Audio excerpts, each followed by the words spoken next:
বৃষ্টি ধাৰাবাহিকখনৰ আজি নিশা আহিবলগীয়া এপিছডৰ প্ৰমো বৰ্তমান মুকলি হৈছে।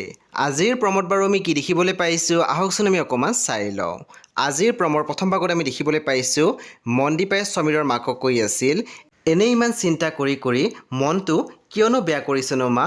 আমি ইমান দিন ৰ'লোঁ আৰু কেইদিনমান ৰ'ম, চাব সকলো ঠিক হৈ যাব। তাৰপিছত আমি প্ৰমোত দেখিবলৈ পাইছোঁ বাবাই কোনোবাৰ লগত মাৰপিট কৰি আছিল। প্ৰমৰ একেবাৰে অন্তিম ভাগত আমি দেখিবলৈ পাইছোঁ মানুহজনে মনদীপক ফোনত কৈ আছিল, নহয় মানে বাইদেউ সেই মহিলাগৰাকী আৰু ছোৱালীজনী এতিয়া নাই।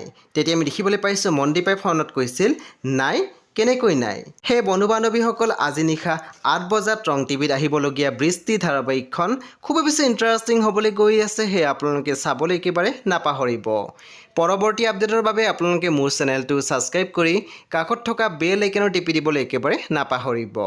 আৰু প্লিজ আপোনালোকে মোৰ ভিডিঅ' এটা লাইক কৰি দিব।